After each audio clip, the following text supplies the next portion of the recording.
থেকে প্রায় ১৫০০ বছর পূর্বে যখন মক্কার পথঘাট পাহাড় পর্বত এমনকি ধুধু মরুভূমির বালুকারাশি পর্যন্ত পাপাচারে জর্জরিত ছিল, আদম সন্তান ভুলে গিয়েছিল কে তাদের প্রভু, কি তাদের মৌলিক পরিচয়। তাই তো তারা নিত্যদিন মারামারি, কাটাকাটি, খুনাখুনি, জেনা, ব্যভিচার এই সমস্ত অশ্লীল কাজে তারা নিমজ্জিত ছিল। এমনকি আপন কন্যা সন্তানকে জীবন্ত কবরস্থ করতে কুণ্ঠাবোধ করে নাই, বলেন নাউযুবিল্লাহ।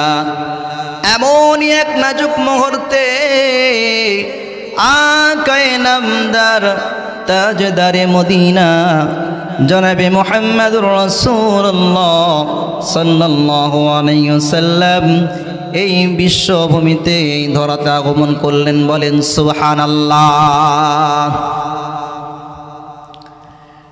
মুসলমান ভাইরা আমার, আল্লাহ রাব্বুল আলামিন পবিত্র কালামুল্লাহ শরীফে ইরশাদ করেছেন, ওমা আরসালনাকা ইল্লা রাহমাতাল লিল আলামিন। আল্লাহু আকবার। আল্লাহ রাব্বুল আলামিন বলেন, ওগো রাসূল, আপনাকে আমি দুনিয়ার বুকে প্রেরণ করেছি সমগ্র জাতির জন্য রহমত স্বরূপ, বলেন সুবহানাল্লাহ। আমার নবী ধনীদের জন্য রহমত, আমার নবী গরিবদের জন্য রহমত, আমার নবী গাছের জন্য রহমত, মাছের জন্য রহমত, নদী নালা সাগর সমস্ত কিছুর জন্য রহমত। এমনকি আমার নবী এতিম বাচ্চাদের জন্য রহমত স্বরূপ, বলেন সুবহানাল্লাহ। মুসলমান ভাইয়েরা আমার, আল্লাহর নবী জন্মগ্রহণ করার পর থেকেই এতিম অবস্থায় জন্মগ্রহণ করলেন। জন্মের পর আপন মা আমিনার কাছে বেশি দিন থাকতে পারলেন না। দুধ পান করার জন্য হালিমাতুস সাদিয়া নিয়ে চলে গেলেন তায়েফের ময়দানে। সেখানে গিয়ে 2টা বছর থাকলেন। হযরত হালিমাতুস সাদিয়া 2টা বছর শিশু নবী মুহাম্মদকে সুন্দর করে লালন পালন করলেন। এরপরে আবার মক্কায় নিয়ে চলে আসলেন। আসার পরে দেখেন মক্কা নগরীতে মহামারী ছড়িয়ে পড়েছে, করোনা ভাইরাস ছড়িয়ে পড়েছে। আবার তায়েফের ময়দানে নিয়ে চলে গেলেন। সেখানে আবার 2 বছর লালন পালন করলেন। এরপরে 4টা বছর পরে আবার নিয়ে চলে আসলেন। আসার পরে মা আমিনাকে হালিমাতুস সাদিয়া একটা মেসেজ দিলেন, ওগো আমিনা, আমার জিন্দগিতে অনেক শিশুকে লালন পালন করেছি, অনেক শিশুকে দেখেছি, কিন্তু তোমার ছোট্ট শিশু মুহাম্মদ যত সুন্দর চরিত্রের অধিকারী, যত সুন্দর আখলাকওয়ালা, যত সুন্দর ইনসাফওয়ালা, এমন সুন্দর সন্তান আমার জীবনে কখনোই দেখি নাই, বলেন সুবহানাল্লাহ। মা আমিনা বলেন, হালিমা, তুমি তো থাকো একটা গ্রামে তায়েফের ময়দানে, আর আমি থাকি শহরে মক্কা নগরীতে। হালিমা, তুমি শুনে রাখো, আমি আমার জীবনে ছোট্ট থেকে এত পর্যন্ত হয়েছি, আমার জীবনে কখনো আমার সন্তানের মতো এত সুন্দর সন্তান দেখে নাই, বলেন সুবহানাল্লাহ। মুসলমান ভাইরা আমার, যখন হালিমাতুস সাদিয়া আর মা আমিনা পরস্পর কথা বলছিলেন, ইতিমধ্যে হযরত জিবরাইল আলাইহিস সালাতু ওয়াস সালাম তাদের মাঝখানে চলে আসলেন। এসে গায়েব থেকে বলতেছেন, রে হালিমাতুস সাদিয়া, রে আমিনা, তোমরা তো আলোচনা করছো মক্কার কথা আর তায়েফের কথা। আমি তোমাদেরকে বলি, শুনে রাখো, এই পুরা পৃথিবীটা আমার কাছে প্লেটের মতো। কিসের মতো ভাই? পুরো পৃথিবীটা আমার কাছে প্লেটের মতো, ছোট্ট একটা পেয়ালের মতো। আমি মুহূর্তের মধ্যে পুরো পৃথিবীটায় চক্কর মারতে পারি, ঘুরে আসতে পারি। আমি পুরো পৃথিবী ঘুরে দেখেছি। আমার নবী মুহাম্মদুর রাসূলুল্লাহ সাল্লাল্লাহু আলাইহি ওয়াসাল্লামের মতো এত সুন্দর মানুষ পৃথিবীতে জন্মগ্রহণ করেন নাই। বলেন সুবহানাল্লাহ।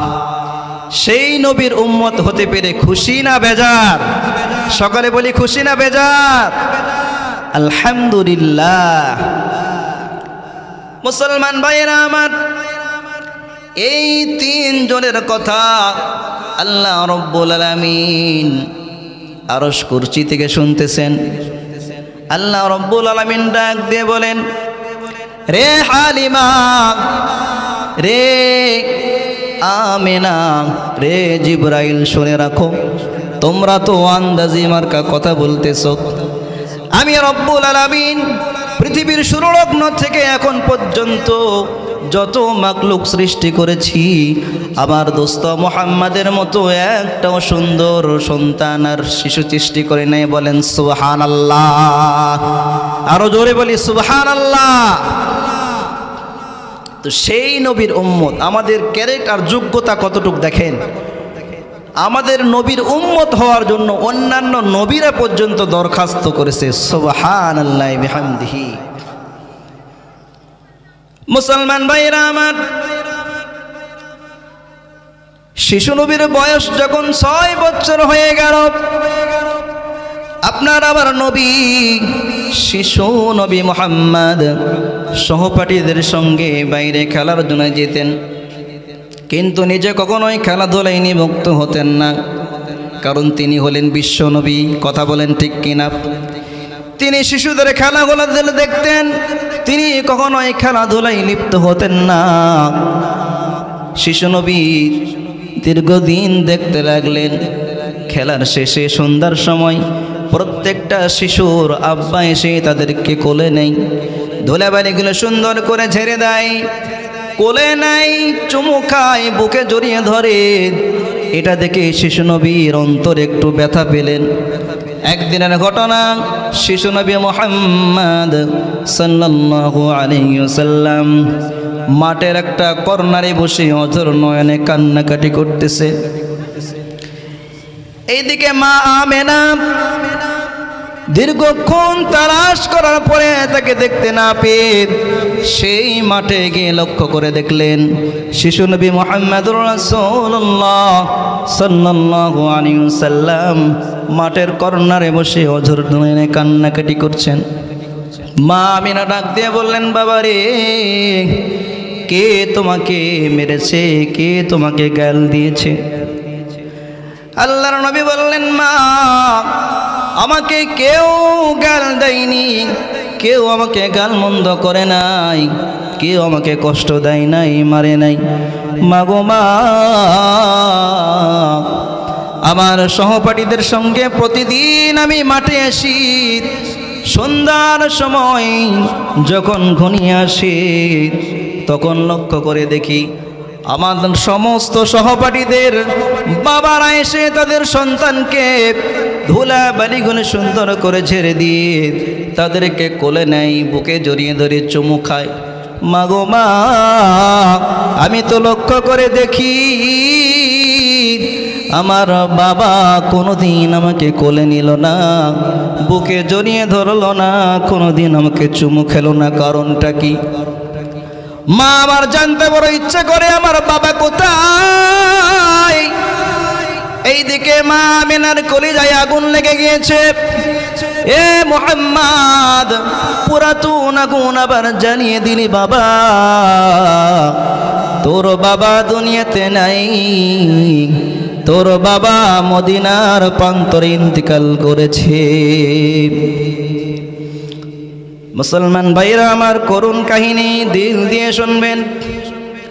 মা আমিনা শিশু নবী মুহাম্মদ রাসূলুল্লাহ সাল্লাল্লাহু আলাইহি ওয়াসাল্লামকে নিয়ে তার দাদার কাছে গেলেন।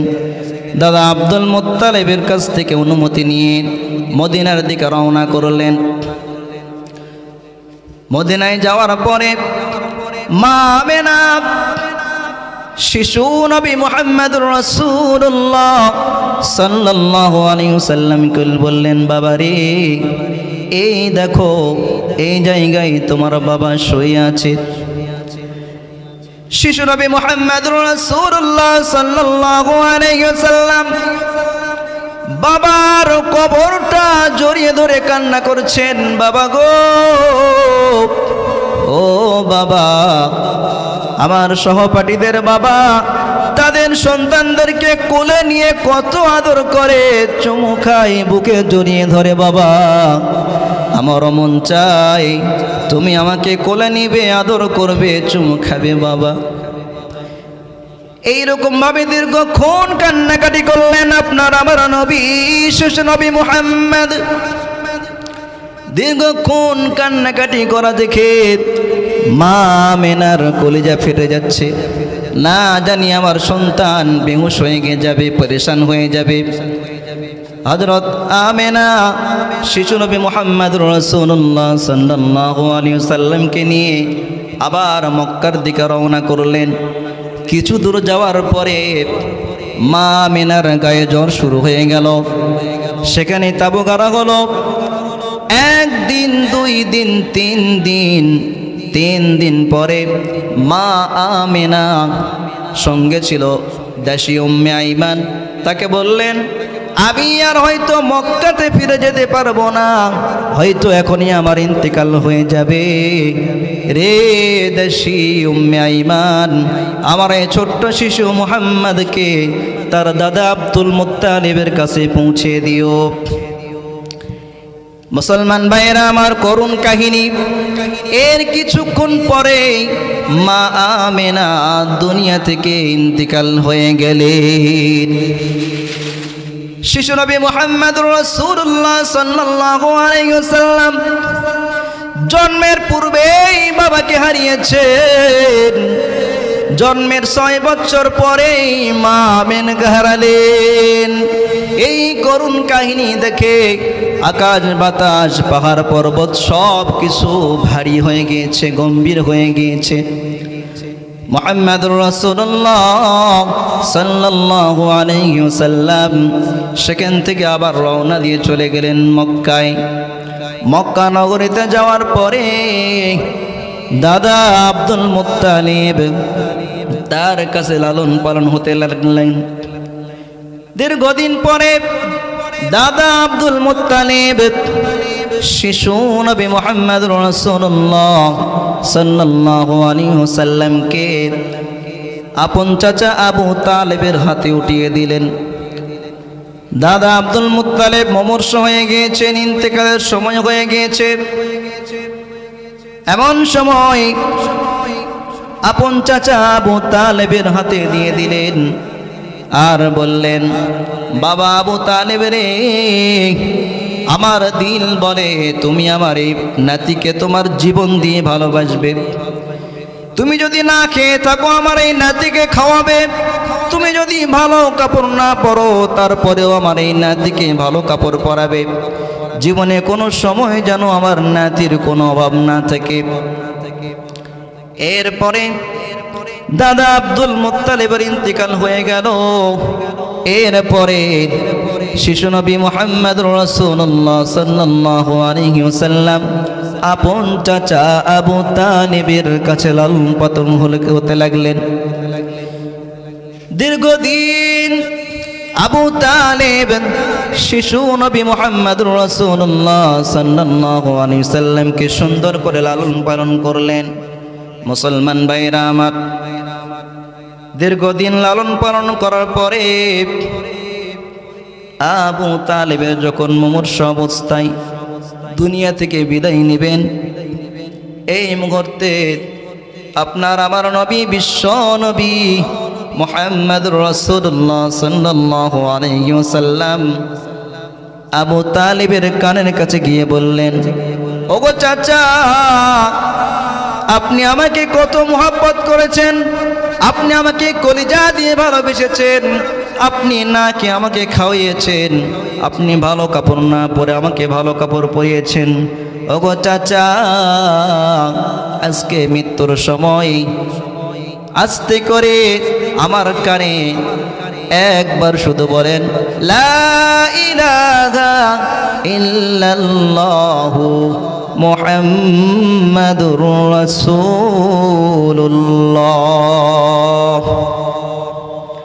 মুসলমান ভাইরা আমার,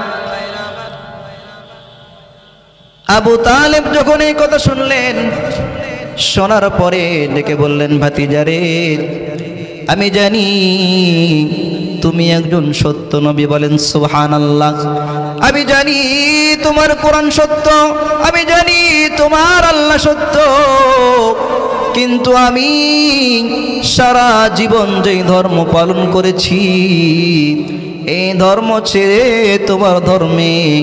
তোমার ধর্ম ইসলাম ধর্ম গ্রহণ করতে পারবো না, বলেন নাউযুবিল্লাহ। আবু তালিব বলেন, আমি জানি তোমার ধর্ম যদি গ্রহণ না করি আমি চিরস্থায়ী জাহান্নামী, আমি জানি তোমার ধর্ম যদি আমি গ্রহণ করি আমি চিরস্থায়ী জান্নাতি, বলেন সুবহানাল্লাহ। কিন্তু তারপরেও আমার বাপ দাদার ধর্মে চুন কালি মেখে তোমার ইসলাম ধর্ম গ্রহণ করতে পারবো না, বলেন নাউযুবিল্লাহ। তো মুসলমান ভাইরা, এই অবস্থায় রাসূল করিম সাল্লাল্লাহু আলাইহি সাল্লাম অত্যন্ত মর্মাহত হয়ে গেলেন, দিলে আঘাত পেলেন। যেই চাচা আমাকে এত সুন্দর করে লালন পালন করলো, জীবন দিয়ে ভালোবাসলো, কলিজা দিয়ে ভালোবাসে, আল্লাহর রাসূলের উপর কোনো আঘাত আসতে দেয় না, সেই চাচা এখন নাফরমান অবস্থায় কালিমাহীনভাবে ইন্তেকাল করছেন। এই জন্য আল্লাহর রাসূল একবার মর্মাহত হয়ে গেলেন। এই মুহূর্তে মহান আল্লাহ তাআলা পবিত্র কালামুল শরীফ ইরশাদ করলেন, ইন্নাকা লা তাহদি মান আহবাবতা ওয়ালাকিন্নাল্লাহা ইয়াহদি মান ইয়াশা। আল্লাহু আকবার। আল্লাহ রাব্বুল আলামিন বলেন, আমি যাকে ইচ্ছা তাকে হেদায়েত করি, হেদায়েতের রশি আছে আমার হাতে, বলেন সুবহানাল্লাহ। হেদায়েতের রশি কার হাতে ভাই? মহান আল্লাহ তাআলার হাতে। একদিন হযরত আবু হুরায়রা রাদিয়াল্লাহু তাআলা আনহু তিনি বলতেছেন, ইয়া রাসূলুল্লাহ, হেদায়েতের রশি, হেদায়েতের পাওয়ার যদি আপনার হাতে থাকতো তাহলে আমি আবু হুরায়রা হযরত বেলাল রাদিয়াল্লাহু তাআলা আনহু এইরকম সাহাবী আমরা ইসলাম ধর্ম গ্রহণ করতে পারতাম না। কারণ আপনার চাচা, আপনার দাদা, আপনার পরিবারে যত লোক রয়েছে তাদেরকেই আপনি প্রথমে হেদায়েত দিতেন। কথা বলেন ঠিক কিনা? এই জন্য হেদায়েতের রশি আল্লাহ তাআলা কোনো রাসূলদের হাতে দেন নাই। হাতে আছে কার? মহান আল্লাহ তাআলার হাতে আছে। সুবহানাল্লাহি বিহামদিহি। এদেশের নারীরা যেহেতু সরকার, আর ওনারা আসে বারবার ক্ষমতায়, এই জন্য ওনাদের জন্য কথা বলা দরকার আছে না নাই? কথা বলেন আছে না নাই? ওনারা ক্ষমতায় যাচ্ছে বারবার, আর আমাদের অবস্থা হয়ে যাচ্ছে জ্বলে পুড়ে বাড়ি কিনা বললাম না। মুসলমান ভাইয়েরা আমার মায়েরা দিলের কানে শুনবেন, আমাদের মা বোনদের অনেক খেদমতেও ইসলামে আছে না নাই? ইসলামের প্রথম শহীদ মহিলা যিনি হলেন তার নাম কি? হযরতে সুমাইয়া রাদিয়াল্লাহু তাআলা আনহা।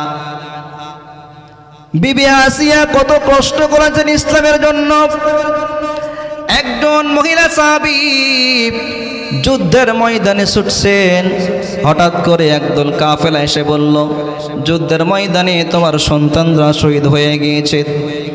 মহিলাটা বললেন, এটা আমি শুনতে চাই না, শোনার দরকার নাই। আর একজন এসে বলল, তোমার বাবা ইন্তেকাল করেছে, তোমার স্বামী ইন্তেকাল করেছে। ওই মহিলাটা বললেন, আমার বাবা ইন্তিকাল করেছে নাকি আমার জানার দরকার নাই, আমার স্বামী ইন্তিকাল করেছে নাকি জানার দরকার নাই, আমার ছেলে সন্তান ইন্তিকাল করেছে নাকি জানার দরকার নাই। বলো তো দেখি আমার প্রিয় নবী রাসূল করিম সাল্লাল্লাহু আলাইহি ওয়াসাল্লাম জীবিত আছে নাকি? বলেন সুবহানাল্লাহ। কতটুকু প্রেম আর মহব্বত থাকলে এই কথা বলতে পারে। মুসলমান ভাইরা আমার, আর একজন মহিলা ছোট্ট একটা বাচ্চা নিয়ে রাসূল করিম সাল্লাল্লাহু আলাইহি ওয়াসাল্লামের দরবারে চলে এসেছে। আসার পরে জিজ্ঞেস করলো, ইয়া রাসূলুল্লাহ কেমন আছেন? আলহামদুলিল্লাহ। ইয়া রাসূলুল্লাহ শুনেছি আপনি যুদ্ধের ময়দানে যাবেন, এই জন্য আপনার সামনে চলে এসেছি। নবী করিম সাল্লাল্লাহু আলাইহি ওয়াসাল্লাম জিজ্ঞেস করলেন, ওগো আল্লাহর বান্দি, কেন তুমি আমার সামনে আসলে এই ছোট্ট বাচ্চাকে নিয়ে? আল্লাহর বান্দি ডাক দিয়ে বলেন, ওগো আল্লাহর নবী, আপনি যখন যুদ্ধে যাবেন সঙ্গে করে আমার এই ছোট্ট বাচ্চাকে নিয়ে যাবেন। বলেন সুবহানাল্লাহ। আল্লাহর নবী বললেন, এই ছোট্ট শিশু কি তলোয়ার দিয়ে যুদ্ধ করতে পারবে? কথা বলেন, ছোট্ট শিশু কি তলোয়ার ধরতে পারবে? তীর মারতে পারবে? পারবে না। আল্লাহর রাসূল বললেন, তোমার এই ছোট্ট সন্তান তলোয়ার ধরতে পারবে না, তীর মারতে পারবে না, তাহলে নিয়ে যে লাভ কি? মুসলমান ভাইরা আমার, দিলের কানে শুনবেন। আল্লাহর বান্দি ডাক দিয়ে বললেন, ওগো আল্লাহর নবী, আমি জানি আমার এই সন্তান তীর মারতে পারবে না, আমার এই সন্তান তলোয়ার ধরতে পারবে না, কিন্তু ওগো আল্লাহর নবী, যখন কাফের মুশরিকরা আপনাকে টার্গেট করে তীর মারবে, আপনাকে টার্গেট করে যখন কাফের মুশরিকরা বর্ষা মারবে, আপনাকে টার্গেট করে যখন কাফের মুশরিকরা ঢিল মারবে, পাথর মারবে, ঠিক সেই সময় আপনি আমার এই সন্তানকে ঢাল হিসাবে ব্যবহার করবেন। বলেন সুবহানাল্লাহ, আল্লাহু আকবার। কতটুকু প্রেম আর ভালোবাসা আল্লাহর রাসূলের প্রতি থাকলে এই রকম কথা বলা যায়। আপন ছোট্ট সন্তানকে আল্লাহর রাসূলের ঢাল হিসাবে ব্যবহার করার জন্য হাদিয়া দিয়েছেন। সুবহানাল্লাহ বিহামদিহি। তো বর্তমান আমাদের মা বোনদের অবস্থা কি? আমাদের মা বোনদের অবস্থা আলহামদুলিল্লাহ ভালো, আবার অনেকের অবস্থা একেবারেই জিরো। কথা বলেন ঠিক কিনা?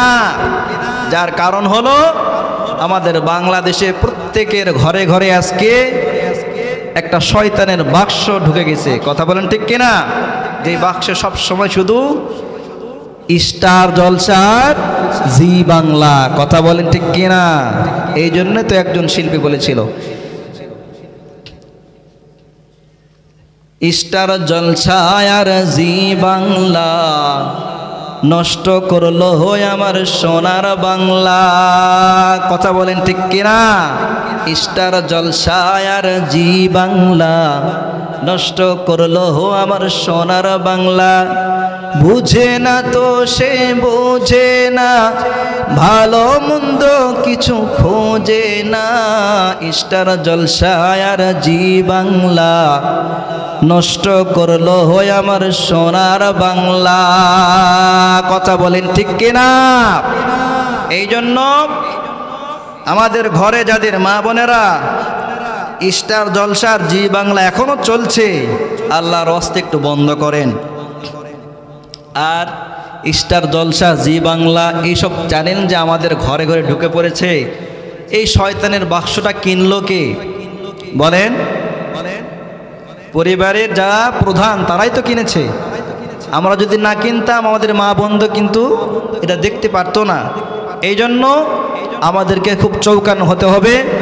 আমাদের যাদের ঘরে এই শয়তানের বাক্সটা আছে এটা ঘর থেকে ডিলিট করে দেন, আর পবিত্র কোরআনুল কারীমকে সেভ করেন, তাহলে এই দুনিয়া আখিরাত উভয় জগৎ নূরানি হবে। বলেন সুবহানাল্লাহি বিহামদিহি। সম্মানিত ভাইরা আমার, দাজ্জাল আসার আগেই 8 শ্রেণীর মহিলা 7 শ্রেণীর মহিলা বাড়ি যাবে, যাদের আবির্ভাব বেশি হবে। তো এই 7 শ্রেণীর মহিলা জাহান্নামে যাবে। এই 7 শ্রেণীর মহিলা কারা, এটা জানার দরকার আছে না নাই? কথা বলেন, আছে না নাই? মুসলমান ভাইরা আমার,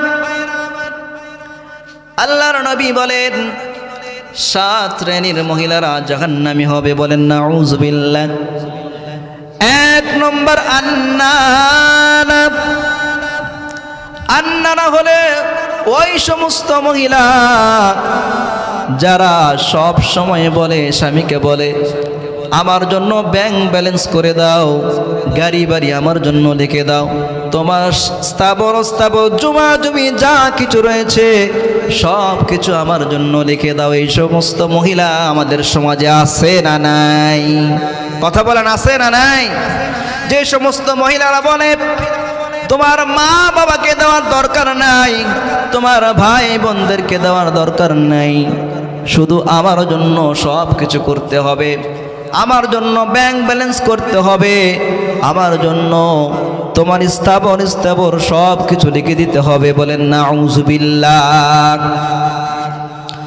মুসলমান ভাইরা আমার, 2 নম্বর হলো মান্নানা। মান্নানা হলো এমন মহিলা যারা সব সময় স্বামীদের খোঁটা দিয়ে কথা বলেন। বলেন নাউযুবিল্লাহ। স্বামীকে খোঁটা দিয়ে কথা বলে এমন মহিলা আমাদের সমাজে আছে না নাই? কথা বলেন, আছে না নাই? প্রত্যেকের ঘরে ঘরে আছে, এটা আমরা হারে হারে টের পাচ্ছি। কথা বলেন ঠিক কিনা? কিছু হলেই বলে আমার বাবার বাড়িতে যা আছে তোমার 14 পুরুষের এর অর্ধেকও নাই। বলেন নাউযুবিল্লাহ। এরকম কথা বলে কিনা? আমার বাবা আমাকে এত কিছু দিয়েছে কিন্তু তোমার ঘরে আসার পরে আমি কিচ্ছু পাই নাই। বলেন নাউযুবিল্লাহ। এইরকম খোঁটা দেওয়া মহিলা আমাদের সমাজে আছে না নাই? কথা বলেন, আছে না নাই? এটা হলো দাজ্জালের মিশন, আর এই সমস্ত মহিলাই হলো জাহান্নামী। বলেন নাউযুবিল্লাহ। মুসলমান ভাইরা আমার, 3 নম্বর হলো হান্নানা। হান্নানা হলো এমন মহিলা যে সমস্ত মহিলা স্বামীর খেদমত করে না, বরং স্বামীর থেকে খেদমত নেয়। বলেন নাউযুবিল্লাহ। স্বামী যদি অফিস থেকে আসে, বলে বাবুর মা 1 গ্লাস পানি দাও, বাবুর মা তো স্টার জলসার জি বাংলা নিয়ে ব্যস্ত। কথা বলেন ঠিক কিনা? পায়ে অমুক জায়গাতে রয়েছে, তুমি নিয়ে খাও, দেওয়ার টাইম নাই, স্টার জলসার জি বাংলা নিয়ে ব্যস্ত। মুসলমান ভাইয়েরা আমার, এই সমস্ত মহিলা হলো দাজ্জালের মিশন, এই সমস্ত মহিলা হলো দাজ্জালের একটা জাল। বলেন নাউযুবিল্লাহ। তবে খেয়াল রাখতে হবে, আমরা শুধু খেদমত নিব কিন্তু তাদেরকেও কাজে হেল্প করতে হবে। কথা বলেন ঠিক কিনা? একবার আপনার আমার নবী, বিশ্ব নবী হযরতে মুহাম্মদুর রাসূলুল্লাহ সাল্লাল্লাহু আলাইহি ওয়াসাল্লাম জিহাদের ময়দানে থেকে এসে দেখতেছেন মা আয়েশা সিদ্দিকা রাদিয়াল্লাহু তাআলা আনহা সুন্দর করে রুটি বানাচ্ছেন, খামির বানাচ্ছেন, রুটি বানাচ্ছেন, পাশে থেকে ছাগল খেয়ে ফেলতেছে। হযরত আয়েশা সিদ্দিকা রাদিয়াল্লাহু তাআলা আনহা ক্লান্ত হয়ে গিয়েছেন। এক পর্যায়ে তিনি ঘুমিয়ে গিয়েছেন। বিশ্ব নবীজি যখন চুপি চুপি এই বিষয়টা দেখলেন, আল্লাহর রাসূল সাল্লাল্লাহু আলাইহি ওয়াসাল্লাম মা আয়েশার কাজে সাহায্য করলেন, সুন্দর করে নিজে রুটি বানালেন। এরপরে রুটি প্রস্তুত করার পরে গোশত ভুনা করলেন। গোশত ভুনা করার পরে আপন স্ত্রী মা আয়েশাকে ডাক দিয়ে একসঙ্গে খানা খেয়েছেন। বলেন সুবহানাল্লাহ। আপনি আমি কি এই কাজ করেছি? কথা বলেন, আমাদের সৌভাগ্য হয়েছে? তাহলে আপনার আমার নবী সারা বিশ্বের জন্য রহমত কেন? তিনি হলেন 1 নম্বর স্বামী, তিনি হলেন 1 নম্বর সন্তান, তিনি হলেন সারা বিশ্বের মধ্যে 1 নম্বর বাবা। মোট কথা ব্যক্তিগত জীবনী থেকে নিয়ে রাষ্ট্র পর্যন্ত প্রত্যেকটা সেক্টরেই আপনার আমার নবী মুহাম্মদুর রাসূলুল্লাহ সাল্লাল্লাহু আলাইহি সাল্লাম 1 নম্বরে পাশ করেছেন। বলেন সুবহানাল্লাহি বিহামদিহি। মুসলমান ভাইরা আমার, 4 নম্বর মহিলা কান্নানা। কান্নানা হলেন ওই সমস্ত মহিলা যারা সব সময় অহংকার করে। আপনার সংসারে কিছু একটা হলেই বাবার বাড়ির ক্ষমতা দেখায়, আমাকে চিনো, আমি হলাম অমুকের মেয়ে, আমি হলাম অমুক চেয়ারম্যানের মেয়ে। আবার অনেকে ক্ষমতা দেখায়, আমাকে চিনো, আমি হলাম ডিআইজির একজন বোন। কথা বলেন ঠিক কিনা? বাবার ক্ষমতা দেখায় কিনা? অবশ্যই দেখায়। আবার কিছু হলেই বলে আমাকে কিছু করবা, তোমাকে 14 শিকের ভিতর ভরে ফেলবো। বলেন নাউযুবিল্লাহ। আবার অনেকে বলে আমাকে যদি কোনো সমস্যা করো তাহলে তোমাকে কিন্তু জেলের ভাত খাওয়াই ছাড়বো। কথা বলেন ঠিক কিনা? এমন মহিলা আমাদের সমাজে আছে না নাই? মুসলমান ভাইরা আমার, এমন মহিলা যদি আমাদের অবলোকন হয়ে থাকে তাহলে শুনে রাখেন, দাজ্জালের মিশন কিন্তু চালু হয়ে গিয়েছে। 5 নম্বর